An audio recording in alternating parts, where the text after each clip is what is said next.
বাচ্চাটাকে তুমি মেরে দিলে। আসুন বেরাদার, হযরতে খিজর আলাইহিস সালাম বলছেন, ওগো আল্লাহর পয়গম্বর, আপনি কি করলেন ওই বাচ্চাকে? আজকে মুসা পয়গম্বরকে বলছেন, হুজুর আপনি বলেছিলেন বাধা দেব না, কথা বলবো না, তারপরেও বললেন। মুসা পয়গম্বর বলছেন, ওগো খিজির, আর বলবো না, চলো চলো তোমার সঙ্গে সফর করব। এই দেখেন সফর আরম্ভ হয়ে গেল, যেতে আরম্ভ করলেন। মুসা পয়গম্বর বলছেন, খিজির দুইবার বলেছি, এবার যদি বলি আমি আর নিজে থেকে থাকবো না, চলো। এই দেখেন চলতে আরম্ভ করলেন, এক পা দু পা করে গ্রামের শেষে চলতে আরম্ভ করেছেন। দেখছেন সূর্য অস্ত চলে যাবে, সূর্য ডুবে যাবে। বিকালের সময় বলতেছেন, শোনো গো এই গ্রামের মানুষ, একটু শোনো, আমাকে আশ্রয় দাও, একটু থাকার জায়গা দাও, থাকার জায়গা দাও। সকাল সকাল আমরা রওনা হয়ে যাব, চলে যাব। কিন্তু বাপজিরা, আমার ভাইরা, আমার মা বোনেরা গো, যাকে বলছেন আশ্রয়ের জন্য কেউ থাকতে দেয় না। মুসা পয়গম্বর হযরতে খিজর আলাইহিস সালামকে বলছেন, গো খিজর, এই মানুষগুলোকে কেউ মোটে ভালো নয়, আমাদের আশ্রয় দিল না, আশ্রয় দিল না। বলে হুজুর চলুন দেখি পায় কিনা। যাকে বলে সে না করে, না করে, না করে, না করে। এমন সময় হযরতে খিজরের নজর একটা পাঁচিলের দিকে পড়লো, দেওয়ালের দিকে পড়লো, যে পাঁচিলটা যেন পড়ে যাবে, ভেঙে যাবে, নষ্ট হয়ে যাবে। হযরতে খিজর আলাইহিস সালাম কি করলেন? দাঁড়িয়ে গেলেন, কাউকে না বলে, কারো সহযোগিতা না নিয়ে নিজে কি করলেন? পাঁচিল সিধা করতে আরম্ভ করলেন, পাঁচিলকে দেওয়ালকে স্টার্ট করতে আরম্ভ করলেন। স্ট্রেট হয়ে গেল, পাঁচিল ভাঙা থেকে বেঁচে গেল। মুসা কালিমুল্লাহর কাছে যখন হযরতে খিজর আসলেন, হযরতে খিজর আলাইহিস সালামকে মুসা কালিমুল্লাহ বলছেন, ওগো খিজির, এই গ্রামের মানুষকে আমাদের আশ্রয় দিল না, থাকার জায়গা দিল না, কেন তুমি আজকে কি করলে? দেওয়াল সিধা করলে, পাঁচিলটা ঠিক করে দিলে। যদি ঠিক করতে হতো তবে কি করতাম? মালিককে ডাকতে, মালিকের কাছ থেকে টাকা নিতাম, বা তার কাছ থেকে আশ্রয়ের জায়গাটা নিতাম। কিন্তু না বলে তুমি কেন দেওয়াল সিধা করলে, পাঁচিলটা ঠিক করলে? তোমার এ কাজও আমার পছন্দ হলো না। এই গ্রামের মানুষ একটাও ভালো না, থাকতে আমাদের আশ্রয় দেয় না, একটু জায়গা দিলে কি হয়, কিন্তু দেয় না। তারপরও তুমি এই গ্রামের মানুষের পাঁচিল কেন সিধা করলে, দেওয়াল কেন সিধা করলে? এই কাজ ভালো হলো না। যদি করতেই হতো তাহলে মালিককে ডাকতে আর বলে, ভাই আমাকে একটু আশ্রয় দিলেই তোমার দেওয়ালটা ঠিক করে দেবো, তাহলে ভালো হতো। মুসা কালিমুল্লাহর কথা শুনে হযরত খিজর আলাইহিস সালাম বলছেন, হুজুর আবার আপনার বাধা হয়ে গেল, তিনবার হলো। তিনবার হয়ে গেল? বলে হ্যাঁ। তো শোনো, আমিও থাকবো না তোমার সঙ্গে, তোমার কাজই আলাদা আলাদা লাগছে, উল্টা উল্টা লাগছে, তো আমিও আর থাকতে চাই না। কথা দিয়েছি যখন, তিনবার পুজে গেল, আর আমি তোমার সঙ্গে থাকবো না। তবে খিজির শোনো, আমি যাব না ততক্ষণ পর্যন্ত নৌকা ফুটা কেন করলে, বাচ্চাকে কেন মারলে, আর দেওয়াল সিধা করলে কেন, যতক্ষণ না বলবে আমিও যাব। আপনারা যাবেন না? শুনে একবার মোহাব্বতে দরুদ আল্লাহুম্মা মাওলানা মুহাম্মাদ ওয়ালা আলে মাওলানা মুহাম্মাদ ওয়ালা আলে মাওলানা মুহাম্মাদ। তুমি মানলে মানো, তুমি মানলে মানো, না মানলে মানো না। আশিকের আসল জান্নাত সোনার মদিনা, আশিকের আসল জান্নাত সোনার মদিনা। আশিক হৃদয়ে যত ইশকেরি জ্বালা দূর করিতে পারেন ওই মদিনাওয়ালা। জোরে বলুন ইয়া রাসূলুল্লাহ, দুই হাত থেকে বলুন ইয়া রাসূলুল্লাহ। আশিক হৃদয়ে যত তো ইশকেরি জ্বালা দূর করিতে পারেন ওই মদিনাওয়ালা, ওই মদিনাওয়ালা। তাই মদিনা মদিনা করে হয়ে যাও ফানা, মদিনা মদিনা করে হয়ে যাও ফানা। আশিকের আসল জান্নাত সোনার মদিনা। তুমি মানলে মানো, তুমি মানলে মানো, না মানলে মন মানো না। আশিকের আসল জান্নাত সোনার মদিনা। জোরে বলুন আর একটু মহব্বতে বলুন ইয়া রাসূলুল্লাহ। সবাই তো স্বর্গের পাগল নরকেরই না, আমি অধম স্বর্গ নরক কিছুই চাই না, কিছুই চাই না। কামনা শুধু দিদারে নবী ও রব্বানা। আশিকের আসল জান্নাত সোনার মদিনা। তুমি মানলে মানো, তুমি মানলে মানো, না মানলে মন মানো না। আশিকের আসল জান্নাত সোনার মদিনা। আল্লাহুম্মা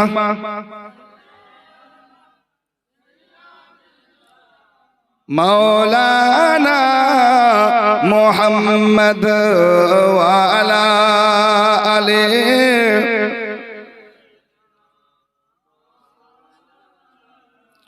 মুহাম্মদ সাল্লাল্লাহু আলাইহি ওয়াসাল্লাম। শুনো বাপজিরা, আমার ভাইরা, আমার মা বোনেরা, মনোযোগ দিয়ে শুনিও। হযরত মুসা পয়গম্বর, মুসা নবী বলছেন খিজির, আজকে তিনটা কথা তুমি আমাকে বলে দাও, তবে আমি আলাদা হয়ে চলে যাব। যেমন যেমন এসেছি ফের সেভাবে চলে যাব। আল্লাহর পয়গম্বর মুসা কালিমুল্লাহ যখন এই কথা বললেন, এই দেখেন বাপজিরা আমার সোনার চাঁদের আগো, হযরতে খিজির আলাইহিস সালাম বলছেন, ও আল্লাহর পয়গম্বর, যে কাস্তিতে আমরা চেপে আসলাম, পার হয়ে আসলাম, ওই নৌকা চালক ভালো মানুষ, ভালো মনের মানুষ ছিল। সে আমাদের পয়সা নিল না, টাকা নিল না, পারাপারের জন্য মানুষটা আদব করলো, সম্মান করলো, আমাদের ভালোবাসলো। ও হুজুর, যখন সে আমাকে দোয়ার জন্য বলল, হুজুর দোয়া করবেন, টাকা নেব না, পয়সা নেব না, তখন আমার নজর পড়লো ঘাটের ওই পারে।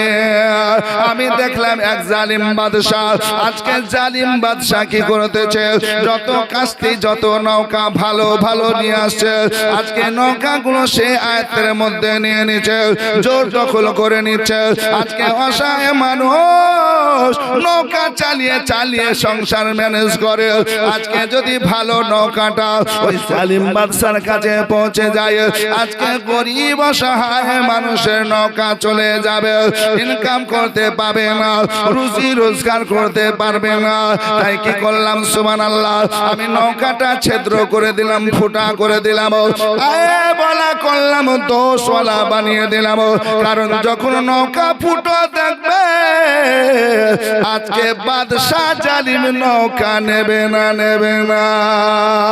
কিন্তু হুজুর একটা কথা বলবো, শুনুন। বলছে কি কথা, বলো বলো। হুজুর, নৌকা ফুটা দেখলেন, পানি দেখা যাচ্ছে, কিন্তু পানি নৌকায় আসে না। জোরে হবে না সুবহানাল্লাহ? আর একটু মহব্বতে হবে না? যে হুজুর, নৌকা তো দেখলেন ফুটা, বাতা ভেঙে দিয়েছি, পানি দেখা যাচ্ছে এমন ভাঙা নৌকা, আল্লাহু আকবার, তারপরও পানি ভিতরে আসে না। এটা ওলির বেলায়েতের কারামত। জোরে বলুন সুবহানাল্লাহ। দেখতে লাগছে ফুটে গেছে, দেখতে পাচ্ছে পানি দেখা যাচ্ছে, পানি তো ভিতরে আসার পর ডুবে যাওয়ার দরকার, কিন্তু না, আল্লাহর ওলির হাত পড়েছে, বেলায়েতের পাওয়ার পড়েছে। আজকে সুবহানাল্লাহ, ফুটা দেখা যায়, পানি দেখা যায়, কিন্তু নৌকায় পানি আসে। জোরে বলুন না। পানি আসে না। সুবহানাল্লাহ। হুজুর এই ফুটাই থাকবে, আজকে এইভাবে থাকবে, আর পানিও কোনোদিন ভিতরে আসবে না। আর এই মানুষের নৌকা চলতে থাকবে, মানুষ পারাপার হতে থাকবে, আর তার দ্বারা আজকে সুবহানাল্লাহ ওই টাকা পয়সা ইনকাম করা দ্বারা তার সংসার এভাবে চলতে থাকবে। আল্লাহ তাকে মালামাল করবে। জোরে বলুন সুবহানাল্লাহ। মুসা কালিমুল্লাহ বলছেন, ভাই ভালোই তো করেছিস, হ্যাঁ ভালোই তো করেছিস। নৌকাটা ফুটা না করলে ওই জালিম বাদশা ছিনতাই করে নিত, জোর দখল করে নিত। এরকম কিছু মানুষ আছে না? কিছু ভালো জিনিস দেখলে জোর করে দখল করার চেষ্টা করে, আর নালে 20 টাকার জিনিস বলে 1 টাকায় দিবি না দিবি বল, নালে তো পুটুস করবো। আছে না? হ্যাঁ, ওর জমির উপর লোভ হয়েছে বলে ওই জায়গাটা আমাকে দিতে হবে। বলে কেন গো? বলে আমি ওই করবো, বাড়ি করবো, স্কুল করবো, কলেজ করবো, আর যদি না দিস তোর ঠিকানা মুশকিল করে দেবো। তুই ফসল করবি কেমন করে দেখবো, তুই গাছ লাগাবি তো গাছে তোর ফল কেমন করে হয় দেখবো। এইভাবে আসে না? আরে বাবা, ও যতক্ষণ না বিক্রি করবে ওর জান নিয়ে টানাটানি আছে। জালিম কিছু মানুষ বলে, হুজুর ওই জালিম বাদশা থেকে রক্ষার জন্য আমি বাধ্য হয়ে, যেহেতু এই মানুষটা ভালো মনের মানুষ, পয়সা নিল না, দোয়া করতে বলেছেন। আল্লাহ বলেন, উদউনি আস্তাজিব লাকুম, তোমরা দোয়া করো, দোয়া করো, আমি দোয়া কবুল করব। জোরে বলো। আমরা দোয়া করব না? করব না? জি, মিলাদে দোয়া করব, ফাতিহায় দোয়া করব, জালসাতে দোয়া করব, মাটি দেওয়ার পর দোয়া করব, জানাজার পর দোয়া করব। করব না? করব না? যদি কেউ বলে জানাজার পর দোয়া নাই, মাটি দেওয়ার পর দোয়া নাই, বলে তোর সঙ্গে আমার চলাফেরা নাই। ঠিক কি না? হাট হাট হাট। দোয়া হচ্ছে ইবাদতের মগজ, যখন করব তখনই আল্লাহ দোয়া কবুল করবে। জোরে বলুন। আল্লাহর আদেশ, আল্লাহ কোরআনের মধ্যে বলেছেন, উদউনি আস্তাজিব লাকুম, তোমরা দোয়া করো, দোয়া করো, আমি দোয়া কবুল করব। জোরে বলুন। দোয়া করবে কে? দোয়া করবে কে? বান্দা বান্দি। আর কবুল করবেন কে? আল্লাহ। তো তুমি বাধা দেওয়ার কে? হে, ঠিক না? একজনে বলছে যে হুজুর আমার বাপ মরেছে, দোয়া করতে হবে। বলে কি দোয়া তো করি আমি। তো বলে না না, আমাদের এই নতুন মৌলবি এসে তুমি দোয়া করা লাগে না, আমি ওর ঘাট ধরে বাই করে দাও যে আমার ইমাম এরকম লাগে না। ঠিক না? দোয়া করতে দিবি না তো তুই ছেলে রাখবে। কি বলছি? আমরা চলতে ফুলতে উঠতে বসতে আমরা বলি কি হুজুর বা ভাই আমার জন্য একটু দোয়া করেন, বলে না? করে না? দোয়া ইবাদতের মগজ, দোয়া হচ্ছে মুমিনদের জন্য হাতিয়ার। জোরে বলুন সুবহানাল্লাহ। আল্লাহ নবী হাবিবুল্লাহ সাল্লাল্লাহু আলাইহি ওয়াসাল্লাম বদরের যুদ্ধে গেলেন। কোন যুদ্ধে? জোরে বলেন। বদরের যুদ্ধ। মাত্র 360। কতজন? 360, ছোট বড় সব নিয়ে 360। তো নবী পাক সাল্লাল্লাহু আলাইহি ওয়াসাল্লাম সকালে যুদ্ধ হবে, রমজান মাস, 17 তারিখ রমজান। আল্লাহু আকবার। তো রাত্রিতে নবী আমার ওই বদরের যুদ্ধটার প্রান্তরটা গেলেন, আর ঘুরে ঘুরে দেখার পর আল্লাহর কাছে হাত উঠিয়ে দিলেন, আল্লাহ আমি মাত্র 313 জন এনেছি, আর এগুলো যদি আজ শেষ হয়ে যায় তোমাকে আল্লাহ বলে ডাকবে এমন মানুষ আর কেউ থাকবে না।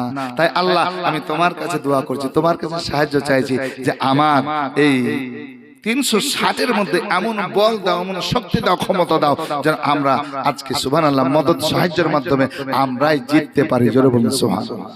আল্লাহ বলছে হাবিব আমি দোয়া কবুল করে নিলাম। জোরে বলুন সুবহানাল্লাহ। আর 360ই আপনার বদরের যুদ্ধ সবকে শেষ করলো। ঠিক কি না? বড় কাফের ছিল আবু জেহেল, ওকে ছোট ছোট বাচ্চাতে মেরে দিল। জোরে বলুন। ছোট ছোট বাচ্চা দুটোতে আবু জেহেলের মতন তাগড় আপনার পালহুয়া নামি দামি লোক ছিল তাদের কাফেরদের মধ্যে। ছোট ছোট বাচ্চা মাজ আর মুআওয়াজ দুজন যার পর শেষ করে দিল, শেষ করে দিল। জোরে বলুন সুবহানাল্লাহ। দোয়া অনেক পাওয়ারফুল। জোরে বলুন সুবহানাল্লাহ। এজন্য আমরা দোয়াকে ভালোবাসি, আমরা দোয়া করি আবার দোয়া নিই। জোরে বলুন সুবহানাল্লাহ। আমাদের কাছে কেউ যখন চাই দোয়া করে দিই, আর আমাদেরও প্রয়োজন হয় আমাদের গুরুজন আমাদের বড়দের কাছে আমরা দোয়া নিই। ঠিক কিনা বলুন? হ্যাঁ, দোয়া এই নেওয়া দেওয়া ভালো জিনিস। জোরে বলুন সুবহানাল্লাহ। এই জন্য তো নবী বলছেন, শোনো তুমি মুসলমান, মুসলমানের সঙ্গে সাক্ষাৎ হলে কি করবে? আসসালামু আলাইকুম ওয়া রাহমাতুল্লাহি ওয়া বারাকাতুহু, সালাম করবে। এটা তো দোয়া। জোরে বলুন। আর উত্তরে কি বলবে? কিছু লোক আছে দেখবেন বলছে আসসালামু আলাইকুম। আরে তোর রাগ আছে, রাগ আছে, নেকির কাজে কিসের রাগ? হ্যাঁ, মুখ বেঁকে আর মুখে মধ্যে 3-4 কিল মারি আসে, তোকে সালাম দিছে আসসালামু আলাইকুম, হ্যাঁ ওয়া রাহমাতুল্লাহি ওয়া বারাকাতুহু, রহমত বরকত সবই দিছে, আর মুখে পেলা করে আছে। আবার অনেক মসজিদে আপনার মুসাফা আছে, তো মুসাফার সময় সবাই তাকিয়ে তাকিয়ে করতে হবে নাকি? আপনার চোখে আমার চোখ পড়বে, একটা মহব্বত হবে, ভালোবাসা আসবে না তো और हाथ के टाने एक किले मारे बोले ताका আমার দিকে এখন তাকাচ্ছে কিনা নাকি বলছে? আরে ভাই কেমন মানুষ, তোমার সঙ্গে আমার ঝগড়া হয়েছে, হতে পারে নাকি বলছে? হতে পারে। নবী বলছেন 2.5 দিনের আগে আগে, কয় দিন? 2 দিন আর হাফ দিন, 2.5 দিনের আগে আগে যে প্রথম কথা বলবে, প্রথম যাওয়ার পর বলবে ভাই আমার ভুল হয়েছে, আমাকে ক্ষমা করো, আল্লাহর নবী বলছেন ক্ষমা চাওয়ার সঙ্গে সঙ্গে আল্লাহ একে ক্ষমা করে দেয়। জোরে বলুন সুবহানাল্লাহ। আর যখন ক্ষমা চাইলো আর ও সুন্দর মনে সুন্নাত মোতাবেক ক্ষমা করে দিল, তো নবী বলছেন দুজনের হাত ছাড়ার সঙ্গে সঙ্গে দুজনেরই মাগফিরাত হয়ে গেল, ক্ষমা হয়ে গেল। জোরে বলুন সুবহানাল্লাহ। আর মানুষ হাইরে রাগ, মানে আর কিছু যুবকেরা আছে আমার ভাই, কিছু আমার ভাইয়েরা আছে, কিছু হলোই না মুখের আগালে মায়েদেরকে তালাক, এরকম আছে না? আর তালাক দিবি তো লিবি কেন? কথাটা ভালো করে বুঝেন। তুই তালাক মুখ থেকে বের করবি তা আবার লিবি কেন? হাঁক থুতু করে থুতু ফেললেন, কাশ ফেললেন, পুটা ফেললেন, আবার কি মুখে নিবেন? যদি তো তালাক দিতেই হয় ভালোভাবে দিয়ে দে, আর জীবনে নিব না। আর যদি তালাক দিয়ে আবার নিবি, তো তুই তালাক দিয়ে আবার নিবি, তুই কোন পুরুষে? এজন্য তালাক দিয়েন না। নবী বলছেন তাকে শুধরাও, পরিবর্তন করো, নাকি বলছেন? কিন্তু আমাদের একটু রাগ হলে, রাগটা কিছুই না, তরকারি ঝাল করে দিয়েছে, হ্যাঁ দে তালাক। বুঝতে পারলেন বাবজির আমার ভাইরা, সোনা মানিকেরা, এটা করিবেন না। আর মা বোনদেরকে বলবো, মা স্বামীর মুখে মুখে তর্ক করবেন, করবেন। একজন গেছে, হুজুর আমাকে একটা তাবিজ দেন। বলে কেন? বলে আমার স্বামী খুব মারে, রোজই মারে। তাই? বলে ঠিক আছে। তো তিনি দেখলেন আল্লাহওয়ালা মানুষ, তো দেখলেন যে মেয়েটারই দোষ আছে, তো একটা তাবিজ দিয়ে বলছিলে এটা মুখের দাঁতে কামড়ে ধরবে। কিসে? তাবিজ লিখে দিলে দাঁতে কামড়ে ধরবে, সবসময় ধরে থাকবে, হ্যাঁ রাতে শুভ হুজুর, তাও কামড়ি থাকবে, মুখেই থাকবে। ঠিক আছে, 3 দিন পর দেখা করবে। এই আবার 3 দিন পর আসছে, বলে হুজুর আপনার যে তাবিজ। বলে কেন? আর আমাকে মারে না, মারে না। বলে না, সত্যি মারেনি। বলে না। বলে মা তোর তাবিজ আমি কিছুই দিন, এমনি সাদা একটা কাগজ দিয়েছি, কিছুই না। বলে তাহলে মারলো না জি? বলে তোর মুখের দোষ, মুখে তোর মুখ কুটকুটি, কি বলতে কি বলিস, তাহলে তখন মারবি। আর এই যে 3 দিন মুখের দাঁতে কামড়ে ধরেছিলি, তোর স্বামীর সঙ্গে কোনো ঝগড়া করিসনি, কথা কথায় তর্ক করিসনি, আর তোর স্বামী তোকে মারেও নি, এটাই তোর দোষ। এরকম মা আছে না? না বাবজিরা আমার ভাইরা, তো এরকম কাজ করিয়েন না মা, অনুরোধ করবো। স্বামী এত মর্যাদাবান, এতই তাদের সম্মান। নবী বলেছেন যদি আল্লাহর পরে কাউকে সেজদা থাকতো, তাহলে আমি নারীদেরকে হুকুম করতাম নিজ নিজ স্বামীকে সেজদা করো। কিন্তু আল্লাহ ছাড়া সেজদা করা যাবে? আল্লাহ ছাড়া কাউকে সেজদা করা যাবে? পীরকে, পীর সাহেবকে, মাজারে? বলে না, না মাজারে, না পীরকে, না ওস্তাদকে, না বাপ মাকে, না স্বামীকে, কাউকে সেজদা করা যাবে না। সেজদা হবে কার? আল্লাহ। তবে বাপ মায়ের পায়ে চুমা খেতে পারে, বাপ মার পায়ে কদম বুসি করতে পারে, এটা সওয়াবের কাজ। জোরে বলুন সুবহানাল্লাহ। এটা সওয়াবের কাজ, কারণ মায়ের পায়ে যদি চুমা দেন আল্লাহর জান্নাতের চৌখাটে চুমা দেওয়া হয়। জোরে বলুন সুবহানাল্লাহ। এই মা তুমি যদি স্বামীর পায়ে চুমা দাও, তাহলে পায়ের চুমা দেওয়া যায়, স্বামীর পায়ে স্ত্রী তুমি চুমা দিতে পারবে। জোরে বলুন সুবহানাল্লাহ। কারণ স্বামীর পদতলে তোমার বেহেশত, মানে স্বামীর খিদমতে, স্বামীর সেবাতে তোমার জান্নাত। জোরে বলুন সুবহানাল্লাহ। বাপজিরা আমার ভাইরা, আমার মায়েরা, এটার জন্য আমরা করতে পারি, শিক্ষাগুলো যেন নিতে পারি। আরে মায়ের সেবা করলে হযরত ওয়াইস করনি দেখলেন না হুজুরের চেহারা নূরানি। আরে জুব্বা পেল প্রিয় নবীজির, মায়ের দুয়া সলো আনা, মায়ের দিলেতে ব্যথা কখনো দিও না, কখনো দিও না। আরে মায়ের মুখের হাসি আল্লাহ আরশ খুশি সে জান্নাতের দাবিদার ভালোবাসলো যে মাকে বেশি আরে মায়ের পাক কত মেরে নিচে ওই জান্নাতের ঠিকানা মায়ের দিলেতে ব্যথা কখনো দিও না কখনো দিও না আরে মা জননীর দুয়া যার ওই লেগে যাবে যত চাওয়া পাওয়া খোদা মিলিয়ে দেবে আরে মায়ের দুয়ায় জয় গো পাওয়া মায়ের দুয়ায় জয় গো পাওয়া ওই মক্কা আর মদিনা মায়ের দিলেতে ব্যথা কখনো দিও না কখনো দিও না জোরে বলুন আল্লাহুম্মা আমিন সুবহানাল্লাহ আসুন বাপজিন আমার ভাইরা আমার মা বোনেরা সেই জায়গায় আবার শুনে আপনাদেরকে মুসা কালিমুল্লাহ বলছেন খুব ভালো কাজ করেছো নৌকাটা ফুটিয়ে জোরে বলুন আসুন বাপজিন আমার ভাইরা আমার মা বোনেরা মুসা পয়গম্বর বলছিল গো খিজির ওই যে বাচ্চাটাকে বাগানে দেখলে ময়দানে দেখলে খেলাধুলাই ছিল বাচ্চাদের সঙ্গে খেলাধুলাই লিপ্ত ছিল কিন্তু এই বাচ্চাদের মধ্যে সবচেয়ে সুন্দর বাচ্চাকে তুমি কাছে ডাকলে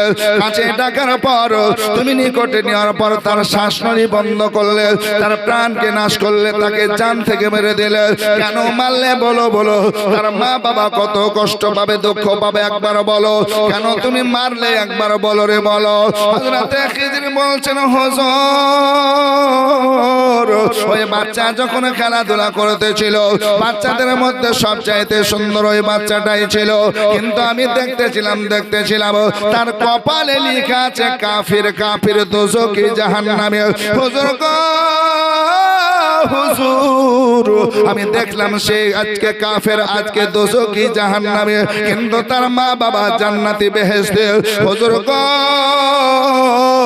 কিন্তু বাপ মা ছেলেটাকে ভালোবাসে মহব্বত করে এই ছেলের ভালোবাসা মহব্বতে একদিন তাদেরকেও জাহান্নামী বানিয়ে দেবে দোজখী বানিয়ে দেবে গুনাহগারিনী বানিয়ে দেবে তাই আমি বাচ্চাকে জান থেকে মেরে দিলাম শেষ করে দিলাম প্রাণ নাশ করে দিলাম ওই বাচ্চা আজকে মারা গেল মা বাবার ঈমানটা থাকবে আজকে মা বাবা জাহান্নামী হবে না আজকে জান্নাতি বেহেশতি হয়ে থাকবে আর আমি রবের কাছে দোয়া করলাম আল্লাহর কাছে দোয়া করলাম যে ছেলেটাকে মারলাম তার চেয়েও আমার আল্লাহ যেন তাকে একটা সুন্দর বেটা দেয় জোরে বলবেন না সুবহানাল্লাহ যে বাচ্চাকে মারলাম তার চাইতে সুন্দর একটা বাচ্চা দেয় সালেহ নেক সন্তান দেয় আল্লাহ নবী বিশ্ব নবী হাবিবুল্লাহ বলেছেন আওয়ালাদিন সালিহিন নেক চরিত্রবান সন্তান যদি হয় এই সন্তান দোয়া করলে মা বাপ বেহেশতে যাবে মা বাবার আযাব বন্ধ হবে মাফ হবে জোরে বলে যে ছেলেটাকে মারলাম তার চেয়ে সুন্দর ছেলে আমার কে দিবেন আল্লাহ দান করবেন তাকে আমার বেটা দিবেন আর তার চাইতে কি হবে ভালো হবে আর সে হবে জান্নাতি সে হবে মুমিন মুমিনা জোরে বলুন আর বাপ মাও জান্নাতি হবে তাহলে ছেলে কাফের ছেলে জাহান্নামী ওই ছেলের মহব্বতে আস্তে আস্তে বড় হয়ে ছেলের দিকে পাল্টি মারবে আর তারা কাফের হয়ে যাবে দোজখী হয়ে যাবে তাই ছেলেটাকে আমি মেরে দিলাম আবার সন্তান আমার আল্লাহ সেই মাকে দিবে আর ওই মা সন্তান পেয়ে আজকে নেক সালেহ সন্তান পাবে আজকে সালেহ সন্তান সেও জান্নাতি মা বাবাও জান্নাতি জোরে বলে সুবহানাল্লাহ মুসা কালিমুল্লাহ বলেন এটাও ভালো করেছে কারণ ওই বাচ্চাটা বেঁচে থাকলে মা বাবা দোজখী হতো জাহান্নামী হতো তাহলে জাহান্নাম থেকে বাপ মা বাঁচলো এটা ভালো আবার ছেলে তো মারা গেল কিন্তু আমার আল্লাহ আবার একটা ছেলে দান করবে জোরে বলে সুবহানাল্লাহ কারণ ওই ছেলেকে পেলে ওটা এমনি ভুলে যাবে আর এই ছেলে পেয়ে তাকে নিয়ে লালন পালন করে শেষ করবে সুবহানাল্লাহ তাহলে এটাও ভালো কাজ করলে জোরে বলে সুবহানাল্লাহ মুসা কালিমুল্লাহ বলেন ঠিক আছে ওই দেওয়ালটা পাঁচিরটা ভেঙে যাচ্ছিল পড়ে যাচ্ছিল তুমি সিধা করলে কেন ওই গ্রামের মানুষ তো আমাদের আশ্রয় দিল না আর মালিককে না বলে তুমি সিধা করলে এটা কেমন লাগছে এটা কেন করলে বলো বলার তো বিষয় নাকি বলছেন, এটা কেমন করে? আসুন বেরাদার, আল্লাহর পয়গম্বর মুসা নবী যখন এই কথা বললেন, হযরতে খিজির আলাইহিস সালাম বলছেন, শোনো, আমি ওই গ্রাম দিয়ে যাচ্ছিলাম, কেউ আশ্রয় দিল না, থাকা খাওয়া কিছু দিল না, থাকার আশ্রয় দিল না, খাবার দিল না, জল পানি পর্যন্ত দিল না। কিন্তু আমি তারপর দিওয়াল সিধা করলাম কেন? ওই প্রাচীরটা ভেঙে যাওয়া থেকে বাঁচালাম কেন? বলছে, হুজুর, এই জন্য আমি সিধা করলাম, ওটা প্রাচীরটা দুটো এতিম বাচ্চার, তার মা নাই, বাবা নাই, দাদু দাদি নাই, কেউ নাই, আত্মীয় স্বজন নাই, তারা দুই ভাই। আজকে দিওয়ালটা যদি পড়ে যায়, ভেঙে যায়, তাদের অনেক খারাপই হয়ে যাবে, কারণ তার মা বাবা আল্লাহ ওয়ালি ছিলেন, আল্লাহর কাছে দোয়া করেছিলেন, রব্বুল আলামিন মরে যেতে হবে, সবাইকে পৃথিবী ত্যাগ করে চলে যাওয়া লাগবে গো খোদা, কিন্তু মাওলা আমার দুটো বাচ্চা, ছোট্ট বাচ্চা, এই বাচ্চাদের এখন জ্ঞান নাই, বুদ্ধি নাই, টাকা কাকে বলে, সোনা জওহর কাকে বলে চিনে নাই, এদেরকে যদি দিয়ে যায় এরা রাখতে পারবে না, আর আমার আপনজন কেউ নাই যে তাদের আশ্রয় দিয়ে যাব। তাই আল্লাহ তোমাকে ভরসা করে, তোমাকে তাওয়াক্কুল করে আমার দিওয়ালের নিচে আমার খাজানা ছেলেদের জন্য রেখে গেলাম, টাকা আছে সোনার টাকা রাখলাম, চাঁদি আছে চাঁদি গুলো রাখলাম, হীরা জওহর যা আছে আমি রেখে দিলাম। ওগো মাওলা মাবুদ, এই খাজানা গুলো, টাকা পয়সা গুলো আমার দুই নয়নের দুই তারা পর্যন্ত তুমি পৌঁছে দেওয়ার মালিক, তুমি পৌঁছে দিও আল্লাহ গো। এই টাকা গুলো যেন অন্য কারো হাতে না যায়, এই ছেলেগুলো যখন পাবে, মা হারা বাপ হারা সন্তান, আত্মীয় স্বজন কেউ নাই, এই এতিম বাচ্চাগুলো যখন পাবে, তারা আজকে বড় হয়ে টাকাগুলো পায় ফায়দা করবে। আল্লাহ মা বাবা এ দোয়া করে গেছিলেন, আল্লাহর কালিম, আমি এই জন্য কি করলাম, দিওয়ালটা সিধা করে দিলাম। দিওয়াল যদি সিধা হয়ে যায়, পাঁচিল যদি থেকে যায়, খাজানা নিচ থেকে বেরিয়ে আসবে না, ওই সোনা দানা টাকা পয়সা আসবে না, আর যদি না আসে ওটা হেফাজত থাকবে, মাহফুজ থাকবে, আর এটা এভাবে থাকবে।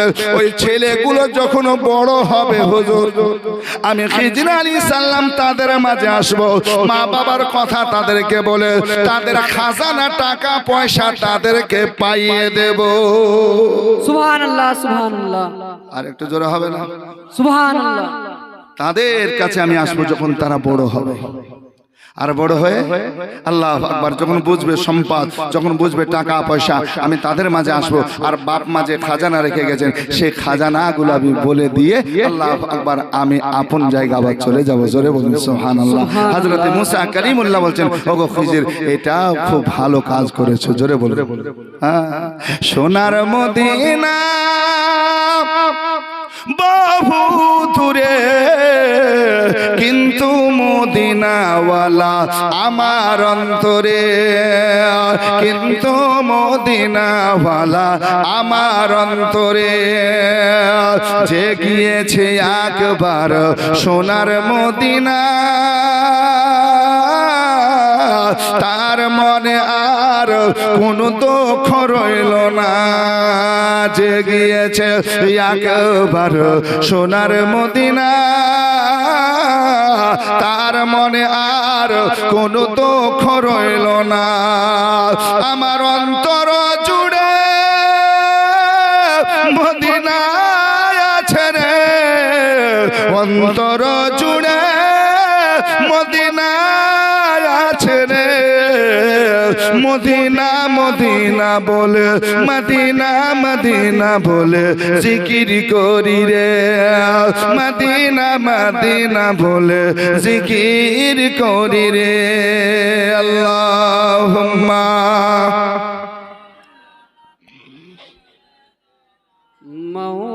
মাওলানা মুহাম্মদ ওয়া আলা আলিহি সাইয়্যিদিনা মাওলানা মুহাম্মদ সাল্লি আলা মুহাম্মাদিন সাল্লাল্লাহু আলা মুহাম্মাদ मोहम्मद हरदम ज़बान से निकालो पाक नमे मोहम्मद हरदम ज़बान से निकालो शफियाना मोहम्मद सल्लल्लाहु अलैहि वसल्लम। तो मूसा पैगम्बर, मूसा কালিমুল্লাহ একজন পয়গম্বর, আর খিজর আলাইহিস সালাম আসল তত্ত্ব হচ্ছে তিনি আল্লাহর ওলি, আল্লাহর বন্ধু। জোরে বলুন না সুবহানাল্লাহ, আল্লাহু আকবার। তাহলে একজন নবী একজন ওলির কাছে কেন যাচ্ছেন?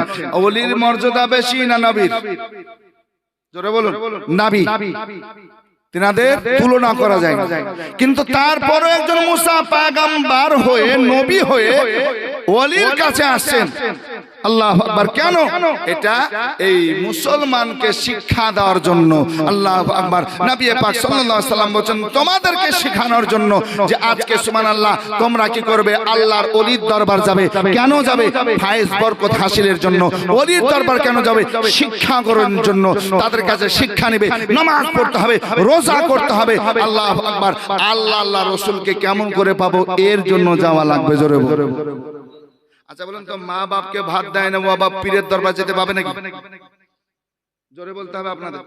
যে মা বাপকে কথা বলে না, মা বাপকে গালি, তার পীরের কাছে ডোঙ্গা ডোঙ্গা আপনার ফল ফ্রুট নিয়ে আসসালামু আলাইকুম হুজুর এসেছি, আমরা দোয়া করেন, কাজ হবে? আমি ওই পীরদেরকেও বলি যে তুমি পীর সেজেছো, আর তুমি পীর হয়ে শুধু ধামার দিকে টাকার দিকে তাকাচ্ছো, তাও হবে? মুরিদ তোমার কাছে এসেছে, মুরিদ বাপ মার সেবা করে কিনা, আমার কাছে কটা ফল নিয়ে আসলি, ক টাকা দিলি তুই, তোর বাপ মাকে দিস কিনা, ওই খবরটা তোমার নেওয়া উচিত, ঠিক কিনা বল? আর কেউ পীর তো এরকম করে শুধু পকেট বস্তা নিয়ে আসে, লেভর আছে না, শুধু ভরে আসা আর আমি খেয়ে যাবো, কিয়ামতে যা হবে হবে, আছে না? ও বাপ, এরকম করিয়েন না। যদি আপনি পীরের দরবার যান, আমি নিষেধ করছি না, যান, যেতে হবে। আল্লাহর ওলি সুবহানাল্লাহ, জিন্দা ওলি, যেতে হবে, যেতে হবে। কিন্তু মা বাপ যদি থাকে, তার খিদমত করা লাগবে, তার সেবা করা লাগবে। এই গজলের মাধ্যমে শুনলেন হযরতে ওয়াইস আল-কুরনি আজকে সুবহানাল্লাহ মায়ের সেবা করতে করতে, সেবা করতে করতে আল্লাহ নবীর পর্যন্ত যেতে পারেনি। তা আল্লাহ নবী জুব্বা কি করলেন? নিজের পরনের জুব্বা ওই ওয়াইস আল-কুরনির জন্য পাঠালেন। জোরে বলুন। মায়ের সেবা করেছে। মাকে মা বলে 6 মাস থেকে ডাকাডাকি আছে, সুবহানাল্লাহ। আর তুমি পীরের দরবারের মুরিদ হয়ে, রে বাবা আমি অমুক পীরের দরবার, আরে বাবা খুব নাম করেছো, বাপকে কথা বলো না। আজকে তোমার গুরুজনের সঙ্গে তোমার মেল নাই, আর তুমি পীরের দরবারে গলিগুলি ঘুরলে তোমার কাজ হবে? হবে? ওই কিয়ামতের দিন বড় হবে যে কঠিন, পাপ পুণ্যের বিচার খোদা করিবেন সেদিন, পাপ পুণ্যের বিচার খোদা করিবেন সেদিন। তুমি সেদিনতে জায়গা দিও ইয়া রাসূলুল্লাহ, তুমি সেদিনতে জায়গা দিও তোমার চরণে, শান্তি সুধা আছে নবী তোমার চরণে। ওই তো চোখের আগুন সেদিন জ্বলিবে দ্বিগুণ, তাহা দেখে ভীতু হবে আমাদের মন, তাহা দেখে ভীতু হবে আমাদের মন। আমি সেদিনতে লুকিয়ে যাব ইয়া রাসূলুল্লাহ, আমি সেদিনতে লুকিয়ে যাব তোমার চরণে, শান্তি সুধা আছে নবী তোমার চরণে। কঠিন দিনে জায়গা দিও তোমার চরণে। আমরা মুসলমান নাকি বলছেন? আমাদের কালেমা কি? লা ইলাহা ইল্লাল্লাহ মুহাম্মাদুর রাসূলুল্লাহ সাল্লাল্লাহু আলাইহি ওয়াসাল্লাম, এটা আমাদের কালেমা, ঠিক না ভাই? কিন্তু আমরা মুসলমান হয়েও যদি এই কালেমা না জানি, এই চাইতে আর দুঃখ কষ্ট আছে গো?